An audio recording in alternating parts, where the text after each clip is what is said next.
اپنی باتوں کو دوسرے کے نام کرنے والوں سنو، میں آپ کو ایسا پیغام دے دوں جس سے انشاءاللہ اللہ کی حدود باقی رہیں گے۔ اللہ اکبر۔ میں آپ سے کہنا چاہتا ہوں چھپ چھپ کر گناہ کرنے سے بہتر ہے کہ آپ دو گواہوں کے درمیان پر نکاح کر لو، اسی لیے کہ اگر آپ چھپ چھپ کر گناہ کرو گے گھر والوں کے درمیان پر بھی آپ رسوا ہوگے، اللہ کے حدود کو بھی آپ قائم نہیں رکھو گے، لیکن اگر آپ نے نکاح کر لیا تو میں آپ کو بتاتا ہوں آپ اگر اپنے گھر والوں کے حدود کو برقرار نہیں رکھتے مگر اللہ کے حدود کو آپ برقرار رکھنے والوں کے آؤ گے۔ اسی لیے کہ آج ڈرتی ہے، کس وجہ سے ڈرتی ہے؟ شادی ہوگی نہیں ہوگی۔ آج پورے آپ کے علاقے کی بات کرو، ہمارے علاقے پر آپ دیکھ لیں کتنی مہنگی مہنگی شادیاں ہو رہی ہیں، جس بنا پر جو ہے شادیاں اور نکاحیں اتنی مہنگی ہو چکی کہ اللہ پر نوجوانوں کو زنا جو ہے سستی پہ مل گیا، جس کی وجہ سے نوجوان آج زنا کو پروموٹ کر رہے ہیں۔ میں آپ سے کہنا چاہتا ہوں میرے امام کیا گزرے کہ نکاح کو اتنا آسان کر دو کہ زنا مشکل ہو جائے، لیکن آج نکاح کو شادی کو آپ نے جو ہے پروٹوکول کے ساتھ شادی کو آپ نے جو ہے اتنے مہنگے کر دیے، جس بنا پر آج انسان بیٹی کے باپ بھی سوچتے ہیں شادی کرائیں کہ نہ جانے ہمارا کیا ہوگا۔ میں آپ سے کہتا ہوں ناجائز تعلقات قائم کرنے والوں آؤ اپنے امام سے ملو، آؤ اپنے مولانا سے ملو، آؤ اپنے پیر سے ملو، ہاں مل کر قبول کروا لو گے تو تمہارے لیے حلال روٹی نظر آئے گی، ورنہ حرام تعلقات جو آپ کے برقرار رہیں گے اس بنا پر فتنے مچیں گے، اور ہاں یہ فتنہ جب مچے گا نا تو آپ کے اولادوں میں وہ بات نہیں پائی جائے گی جو خالد بن ولید کے درمیان پر پائی جاتی ہے۔ آپ کو بس میں ایک آخری بات بتا دی، عبداللہ بن مبارک تو اللہ سے محبت کا دعویٰ کرتا ہے اور امام صاحب قرت بندی کرتے تو تجھے ناگوار ہوتا ہے، اور یہاں پر تو کسی محترمہ کے لیے پوری رات گزار دیا۔ اس وقت انہوں نے سوچ لیا کہ ہم جو ہے آج کے بعد کسی کے لیے کھڑے نہیں ہوں گے، ہم اللہ تبارک و تعالیٰ کے لیے کھڑے ہوں گے۔ پھر انہوں نے تمام چیزوں کو چھوڑ دیا، اللہ تبارک و تعالیٰ کے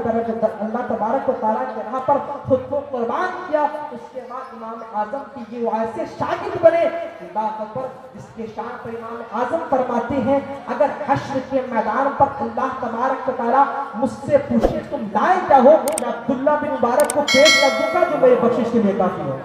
جو میرے بخشش کے لیے کافی ہوں گے۔ ان کا پاش دیکھو کیسا پاش تھا، ان کا پاش ایسا تھا کہ لڑکیوں سے تعلقات تھے، بشر کافی کے آپ واقعات کو دیکھو، ان کی تاریخ کو دیکھو، شرابی تھے، نہ جانے کتنے سارے گناہوں کو عام کیا کرتے تھے۔ آپ نے کچھ فضائل بن عیاض کو دیکھو، ان کا پاش بھی اچھا نہ تھا، لیکن اللہ تبارک و تعالیٰ نے ان لوگوں کو وہ عہدے دیے کہ آج زمانہ ان کی تاریخ کو پڑھ کر اش کہنے پر مجبور ہوتی نظر آتی ہے۔ اس لیے کوئی بھی آپ گناہ کر رہے ہو کوئی بات نہیں، آج اگر آپ توبہ کرتے ہو توبہ کا دروازہ کھلا ہوا ہے، اللہ تبارک و تعالیٰ آپ کی خطاؤں کو معاف کر دے گا۔ آپ نے نہیں جانا بغداد پر ایک فقیر رو رہا تھا، کہہ رہا تھا کہ نہ جانے غضب ہو گیا۔ پھر ایک بندے نے دیکھا کچھ دن کے بعد اسی فقیر کو کہ بغداد کے قبرستان پر رو رہا ہے، وہ بھی کہہ رہا غضب ہو گیا۔